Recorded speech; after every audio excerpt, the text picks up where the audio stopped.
Bem-vindo, seja muito bem-vinda a mais um episódio dos Bastidores do Artigo Científico.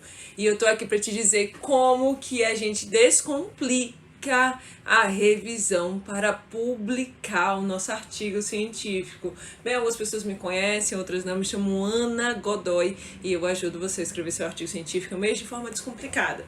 E vocês votaram na enquete aqui para poder saber um pouco mais sobre revisão sistemática, como é que a gente aplica a revisão, quais são os conceitos. Então eu vou falar mais sobre isso aqui no canal para vocês e também vou falar um pouco mais sobre análise de dados, que foi o segundo tópico aí mais frequente que vocês escolheram, tá? Mas vamos entender hoje essa diferença da revisão sistemática, da revisão integrativa e revisão de escopo para você publicar o seu artigo. Muitas e muitas vezes a gente precisa tomar algum tipo de decisão clássica, científica. Eu preciso saber se uma medicação A é melhor do que uma medicação B, por exemplo. O que eu faço? Por onde é que eu começo essa minha jornada? Eu preciso saber o levantamento prático do que existe na literatura. Por onde eu começo isso? Eu preciso fazer uma junção de ideias, de diversas ideias, para eu conseguir aplicar ali algum tipo de conceito e entender melhor esse universo científico. Então, tudo isso nasce com um processo chamado na prática de revisão da literatura. Por muito e muito tempo, a revisão da literatura foi o quê? Na minha prática, na prática de muitas pessoas, reunir alguns artigos pontuais e a partir desses artigos pontuais trazer algumas informações. E essas informações estavam ali postas como uma verdade absoluta. No entanto, diante do rigor científico, da necessidade de tomada de decisão e de direcionamentos práticos, surgiu a necessidade da gente sistematizar isso em forma de método científico. Então, algumas vezes, a gente já vem pensando que uma revisão não basta somente eu reunir as informações. Eu preciso reunir e permitir a possibilidade de ser replicada. Então, toda vez que eu penso numa revisão, eu tenho que lembrar da função do método científico. Qual é a função do método científico? É eu poder ter uma teoria aplicada. Então, a revisão, ela exige da gente essa estruturação de método científico. Então todas as vezes que eu estou pensando em fazer um levantamento da literatura, eu tenho que sistematizar etapas? Sim, você tem que sistematizar etapas, porque isso é um elemento importante para que a gente tenha transparência do que está acontecendo. Mas muitas vezes eu não sei qual é o tipo de revisão da literatura que eu vou fazer, porque existem inúmeras. Existe uma revisão rápida, existe a revisão de escopo, existe a revisão integrativa, existe a revisão sistemática e a gente fica perdido. Poxa, o que eu vou fazer? Eu estou aqui com um tema e o que isso vai me ajudar de fato no direcionamento, no que eu quero. E aí você trava. Então, muitas e muitas vezes a gente fica assim, parado. Poxa, o que eu vou fazer agora? Porque eu não sei como avançar. E isso acontece justamente porque a gente precisa começar a entender de maneira mais prática e objetiva o que é uma revisão estruturada metodologicamente. Bem, o primeiro passo que a gente precisa ter aqui no nosso universo é essa diferenciação. O que é uma revisão integrativa? O que é uma revisão de escopo e uma revisão sistemática, que é o tema de hoje? E por que é importante você diferenciar isso para você ter uma boa publicação e ter o seu artigo aprovado? Porque o método científico mal aplicado vai refletir como consequência um artigo ruim. Gente, o método é a forma que o editor da revista tem de olhar para o seu artigo científico e dizer assim: opa, ele fez adequadamente o que era proposto, ele fez adequadamente o que deveria ser ali aplicado, ele fez adequadamente aquilo que de fato é necessário. Então, se você não tem um método transparente, você não vai conseguir e de fato convencer o editor de que você está fazendo aquele tipo de revisão que você se propõe. Então é por isso que você precisa ter essa clareza do que cada revisão abarca de fato e qual é o objetivo final que você vai conseguir atingir com aquela revisão. Então, a gente tem uma revisão da literatura aleatória em que a gente acha o que quer e coloca o que quer. Então, para mim é mais um artigo de opinião do que existe na literatura, do que de fato uma revisão, e a gente precisa ter cuidado com isso, tá? Porque não é um caminho de uma verdade absoluta. Tem o primeiro tipo de revisão que eu quero falar para vocês, que é uma revisão integrativa. Poxa, ela tá muito popular agora no desenvolvimento de informações. E quando que eu faço uma revisão integrativa? Como é que eu decido que vai ser uma revisão integrativa? Você vai decidir a partir da sua pergunta de investigação, a partir do seu questionamento, a partir da sua dúvida, a partir daquilo que você quer responder. Então, a revisão integrativa, ela tem como propósito essencial fazer um levantamento do que existe na literatura, pensando na perspectiva de reflexões, opiniões. Não existe ali uma definição metodológica do tipo de produção científica que você vai captar. Então, você faz um levantamento do que existe, porém, há espaço para ter qualquer tipo de artigo de produção de informação científica. Se tem um relatório orientador, por exemplo, do Estado, você pode colocar, do governo, você pode colocar. Se tem um dado, uma orientação da OMS, que não é uma informação de pesquisa, você pode colocar. Se tem a opinião de uma carta do editor, que foi ali escrita para o editor, você pode colocar. Então, na revisão integrativa, é tudo aquilo que vai gerar uma reflexão sobre o seu tema. Então, é um levantamento científico de informações, mas sem um filtro daquilo que vai vir. Então, na revisão integrativa, nós temos que estar preparado para o quê? Para entender esse universo e também abordar algumas reflexões sobre o tema, de como aquele tema ele é tratado, de como aquele tema ele é abordado. E as etapas, elas têm etapas bem parecidas com a revisão sistemática e com a revisão de escopo. Então, quando eu penso em uma revisão integrativa, eu tenho que lembrar o seguinte: olha, o meu leitor, ele tem que conseguir replicar o caminho que eu estou fazendo. Então, a estratégia de busca, que é o quê? É eu traduzir, e eu digo a tradução do ponto de vista científico, a minha pergunta de investigação para dentro das bases de dados, ela precisa existir quando você faz uma revisão integrativa.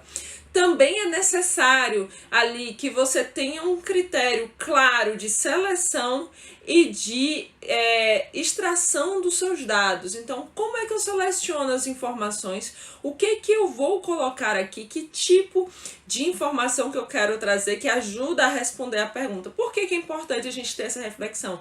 Senão vira oba-oba. O que é oba-oba? Eu vou colocando tudo sem um foco. Não, a sua revisão integrativa, ela tem como função fazer esse levantamento, mas você também tem como um papel específico e claro, trazer aquilo alinhado ao seu objetivo.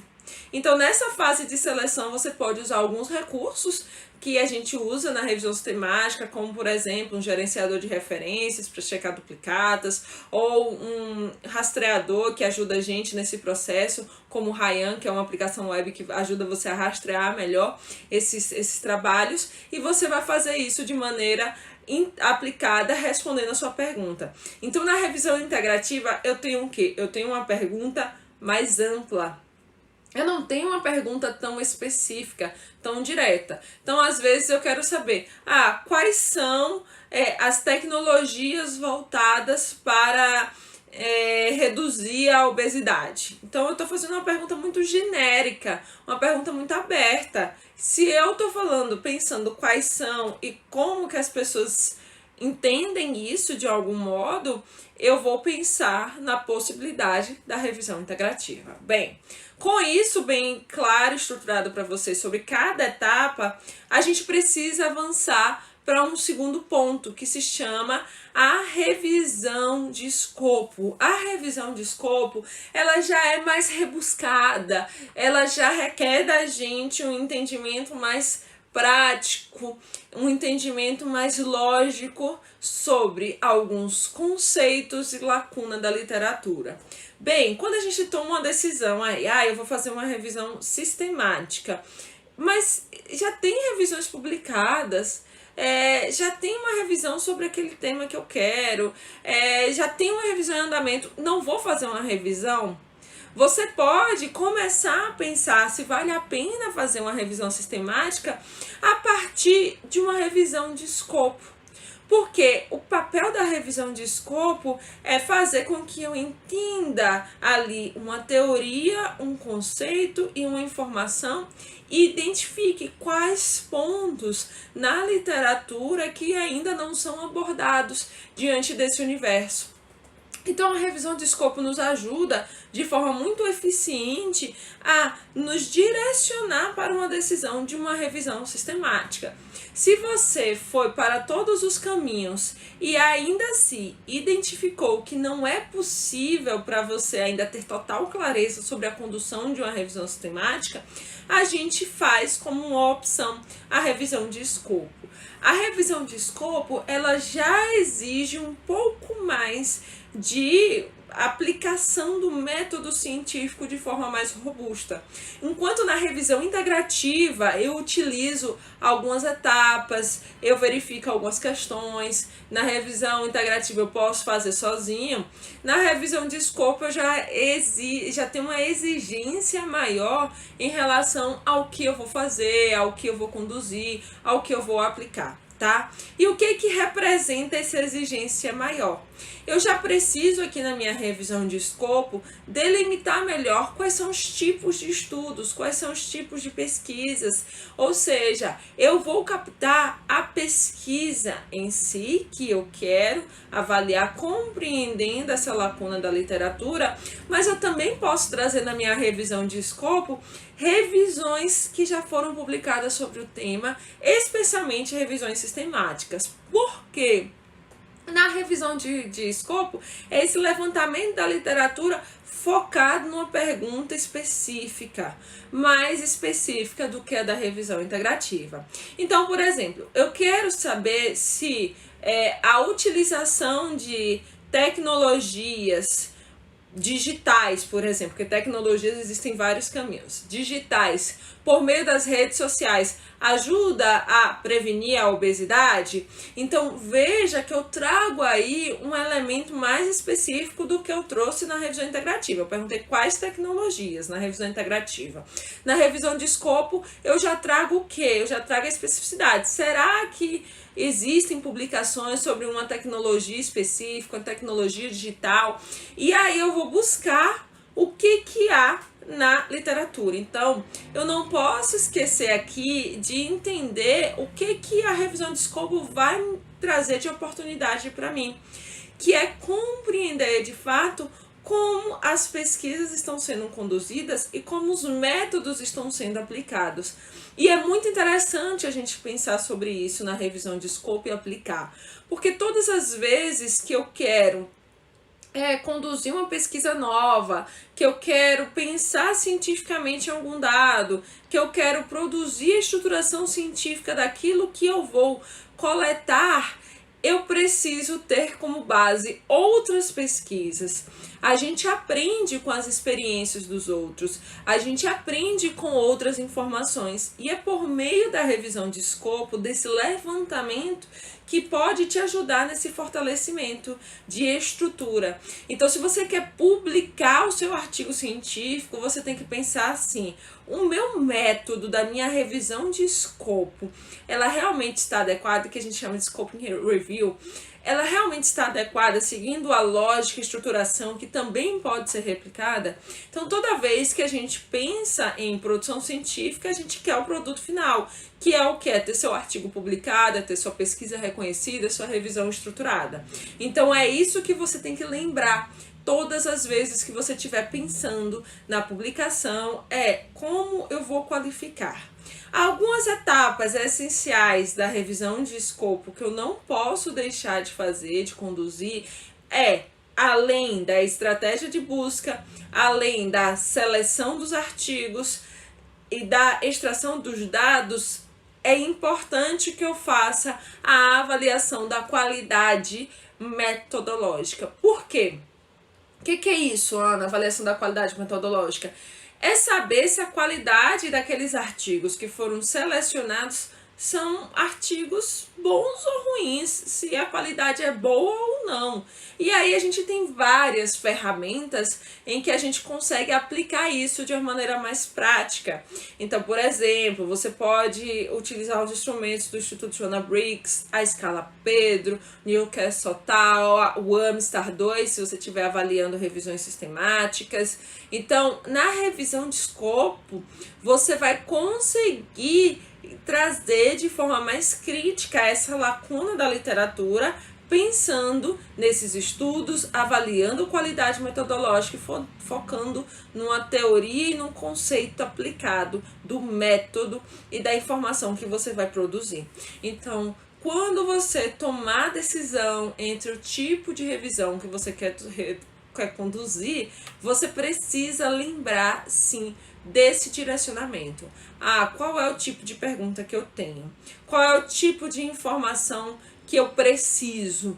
O que eu vou aplicar? Bem, então, a revisão integrativa está clara, a revisão de escopo também, em que a gente conhece agora como aplica isso, a gente vai avançar para a revisão sistemática. E a revisão sistemática é o potinho de ouro, e é por isso que muita gente quer fazer. Por quê? É a partir da revisão sistemática que eu tomo decisões. Então, a revisão sistemática é o tipo de revisão que ela é mais rígida e que eu preciso conduzir com muito cuidado. Por quê? Porque essa revisão ela vai impactar na tomada de decisão de gestores, do clínico, do leitor, do paciente, do indivíduo que estiver ali fazendo usufruto daquela informação. Então, eu não posso fazer para uma revisão sistemática uma pergunta genérica. E quais são as publicações que existem sobre o tema? E aí eu vou lá e faço uma revisão sistemática. Não, você não pode fazer isso. Porque quando você tem uma pergunta genérica e você traz para uma revisão sistemática, você vai colocar informação para tudo que é lado, tirar para todos os lados, sem ter um alvo. Então, a revisão sistemática ela foi feita para um objetivo extremamente específico, extremamente focado naquilo que é necessário. Outro dia uma pessoa me perguntou assim, eu queria fazer uma revisão sistemática dos diversos fatores que existem aí na prática para definir a hipertensão gestacional. Aí eu parei, eu pensei, falei assim, poxa, são tantos fatores, a pergunta não está específica. Se você quer saber os inúmeros fatores, o que existe, qual é a lacuna do conhecimento, faz uma revisão de escopo, que é ampla. Agora, para você ter aí objetividade e uma resposta clara, você precisa pensar direta e que vai influenciar a tomada de decisão, você precisa pensar em uma revisão sistemática. Então, a revisão sistemática exige da gente uma pergunta bem específica. Então, vamos lá. Será que o uso de celular diariamente aumenta a chance de obesidade? Eu já saí do mundo das tecnologias pela revisão integrativa, passei pelo mundo das tecnologias digitais na revisão de escopo, aqui explicando como exemplo nessa live, e agora eu tô falando para você sobre o uso do celular, que é uma forma, uma tecnologia, e o aumento e aumentar a chance da obesidade. Então veja que eu saí de um universo macro para um universo micro. E é isso que a revisão sistemática exige da gente, que a gente seja muito objetivo na hora de construir a nossa informação. Então, na revisão sistemática, que é o nosso tipo de pergunta, o nosso tipo de trabalho que a gente quer fazer, o nosso objetivo é delineada a partir desse ponto. Então, eu tenho na revisão sistemática como obrigação ali usar o acrônimo PICO, PVO, PECO, PIRO, PO, PICOTE, como tem sido também abordado. Por quê? Porque eu preciso ter claro os elementos que eu vou trabalhar. Seja você da área de tecnologias, das engenharias, seja você da área das ciências biológicas, da saúde, da educação, da agroecologia, enfim, da contabilidade, da administração, você precisa usar sim o PVO ou suas variações, que são todas essas que eu disse aqui. Por que eu falo muito do PVO? Porque é a forma mais simples de você entender o que esse acrônimo significa. P de população, V da sua variável de interesse, que a gente também chama aí de variável independente, e o seu O, que é o seu desfecho. Então, pensando nesse exemplo da obesidade, eu vou trabalhar com a minha população, pessoas que fazem aqui o uso do celular, vamos dizer assim, ou adultos. A minha variável de interesse, usar o celular diariamente, e o meu desfecho é a obesidade. Então, com essa especificidade, eu conduzo uma revisão sistemática. Porque eu vou começar a pensar a estrutura das pesquisas de campo que podem estar relacionadas. Então, se eu faço uma revisão sistemática, eu já tenho como premissa essencial saber que só terá pesquisa original. Os meus artigos que serão inseridos na revisão sistemática são artigos que têm como produto o resultado de uma pesquisa. Eu não posso colocar uma revisão, eu não posso colocar uma opinião. Eu tenho que colocar o resultado científico de uma pesquisa.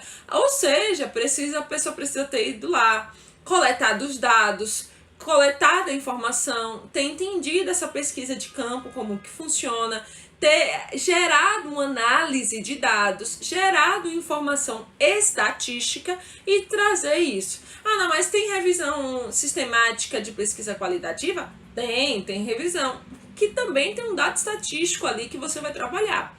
Então, todas as vezes que eu penso na minha revisão sistemática, eu preciso lembrar dessa característica. Eu preciso lembrar desse refinamento. Então, tô lá, eu fazendo a seleção, né? Leitura de títulos e resumos. Achei uma outra revisão? Tchau, revisão. Você não vai entrar. Isso é motivo, por exemplo, de seu artigo ser rejeitado, você fazer a classificação errada da sua revisão. Por quê? Você colocou uma revisão sistemática como o princípio. Chegou lá e tem estudos que não são estudos originais, que não são estudos reflexos de uma pesquisa, que você pegou simplesmente e colocou uma série de outros trabalhos e chamou isso de uma revisão sistemática, na hora o seu trabalho vai ser rejeitado, tá? Porque você não soube adequar realmente cada informação. Então, você precisa entender o seu trabalho conforme o tipo de estudo. O que é o tipo de estudo? A Kate pergunta aqui. Você tem que trazer se é um estudo de intervenção, se é um estudo observacional. Eu não posso misturar os tipos de estudo. Para você poder misturar os tipos de estudo, os tipos de pesquisa, você tem que ter muita maturidade para entender o que é isso.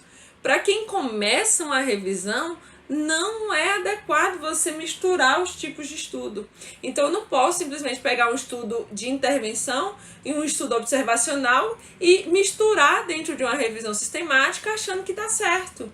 Não é assim. Para isso você precisa ter a maturidade e o entendimento do que isso significa. Se você mistura os tipos de estudo sem essa maturidade, vai acontecer uma distorção. Então, você precisa começar a pensar. O tipo de estudo é o tipo de pesquisa de campo. Existem números por aí. Então, você precisa trazer dentro do seu trabalho somente aquele tipo de estudo, somente aquele tipo de informação. Então, se é uma intervenção, eu quero ver, por exemplo, como que é a saúde do trabalhador em uma empresa. Se você quer ver como é a saúde do trabalhador em empresa e a probabilidade ali de ter acidentes, você vai buscar estudos observacionais em que as pessoas avaliaram isso. Como que é a saúde do trabalhador dentro daquela empresa. E aí você vai escolher uma característica específica. Você vai escolher um elemento específico para você montar o seu PVO. Então, na revisão sistemática, eu preciso ter isso claro, que já se diferencia brutalmente das outras revisões. Então não é qualquer coisa, é o que é de fato selecionado. Então eu vou lá e vou fazer uma pesquisa sobre trânsito. É uma pesquisa em que alguém foi lá, observou a cena, fez uma avaliação, trouxe um resultado em que eu vou aplicar esse resultado de forma prática. Então, esse é um ponto estratégico que eu não posso esquecer na hora que eu estou pensando a minha revisão sistemática e conduzir. E, além disso, a revisão sistemática exige da gente outros pontos mais robustos. Então, além de ter seleção, estratégia de busca, seleção, além de ter ainda dentro dessa construção científica avaliação da qualidade metodológica ou risco de viés, então eu já adiciono aqui mais um elemento que é o risco de viés, que é a probabilidade de você saber que aquele estudo tem uma distorção, tem uma informação equivocada. Você também precisa pensar ali na avaliação da qualidade da evidência. Quando eu penso em evidência científica, eu quero saber se a qualidade da evidência é boa. A qualidade da evidência não tem nenhuma relação com a qualidade da revisão sistemática. E eu preciso mostrar a qualidade da evidência para publicar o meu artigo, porque o editor vai ter mais cuidado ao ler o seu trabalho na hora que você diz assim, olha, eu fiz o melhor que eu pude, mas a evidência ainda é ruim. A gente precisa pesquisar mais esse tema, fico alerta para quando a gente pensa nisso. Ou seja, eu preciso aprofundar mais, eu preciso estruturar melhor as minhas ideias, eu preciso que as pessoas também apliquem essa pesquisa de campo. Esses dias eu estou conduzindo uma revisão sistemática sobre periodontite e terapia cognitiva. Tá super interessante, porque nós não localizamos nenhuma revisão sistemática, a gente encontrou várias falhas metodológicas nos artigos que mostram o caminho de que a gente precisa estudar esse tema com um método mais robusto. Então a gente já está finalizando, já está chegando na fase final desse trabalho e tá assim, espetacular, para mostrar como é importante a gente ver isso, como é importante a gente ter esse olhar. Uma outra revisão sistemática também que nós estamos trabalhando é de periodontite e síndrome metabólica. Não existe nenhum trabalho, aliás, vou reformular a frase, não localizamos nenhum trabalho que tenha de fato a síndrome metabólica e a periodontite relacionada. A gente só encontra com componentes da síndrome metabólica. Então veja como é interessante essa reflexão. Então, a Kátia pergunta, posso mensurar estudos transversal, caso controle coxa, observacional, na mesma versão? Não, depende, Kátia, depende da sua pergunta, depende do que você vai fazer. Então, se você, por exemplo, estiver fazendo uma pergunta sobre prevalência, você não pode estudar, você não pode incluir o estudo do tipo caso-controle, porque não é possível a gente estimar a prevalência com o estudo de caso-controle. Então você precisa entender melhor. Se você estiver fazendo a avaliação, por exemplo, de uma relação de causa e consequência, talvez você vai poder aplicar um estudo de coorte, um estudo de caso-controle. Se você quer avaliar uma intervenção de forma direta e indireta, talvez você tenha que fazer uma avaliação do estudo de intervenção e do estudo de coorte. Então, isso depende da sua pergunta, isso depende do seu tema. Então, o que eu recomendo? Nunca misture se a gente não tem esse domínio 100%. Então, os estudos transversais caso-controle... esses podem mensurar? Não, fica tranquila, eu sei que você não é do Brasil. Não, você não pode misturar esses estudos epidemiológicos se você não tem clareza ali da sua pergunta. Então, a gente precisa ter essa pergunta clara, concisa, objetiva para a gente conseguir aplicar, que é o que a revisão sistemática exige da gente, essa pergunta objetiva. Então, eu não posso falar de prevalência e colocar um estudo de caso-controle. Eu posso colocar o baseline da coorte, que é o estudo, o momento 1 da coorte, se eu quiser juntar e fazer uma meta-análise de frequência. Mas eu não posso colocar um caso controle, porque aí vai ter essa distorção. Então, é importante a gente ver isso. Sua pergunta é sobre os comportamentos sedentários e os transtornos de sono. Então, você tá vendo aí que você tem um monte de comportamentos. Você precisa especificar que comportamento é esse. É tempo na frente da TV, falta da prática de atividade física. Porque quando eu penso na revisão sistemática e eu penso em transtorno de sono, pode ser inúmeras questões. O que é o transtorno do sono? É a pessoa não dormir 8 horas por dia? Entende? Então você precisa especificar melhor o que é isso para você pensar nesses estudos e se estabelece essa relação de causa e consequência. Então, quando eu penso na revisão sistemática, eu tenho que pensar nesse ponto específico. Se eu não vejo esse ponto específico, eu tenho aí algum tipo de prejuízo quando estou gerando a informação. Gente, foi esse o episódio de hoje dos bastidores do artigo científico. Se vocês tiverem dúvida, me manda um direct, coloca nos comentários, perguntem, não guardem a dúvida para vocês. Toda dúvida é muito, muito, muito importante.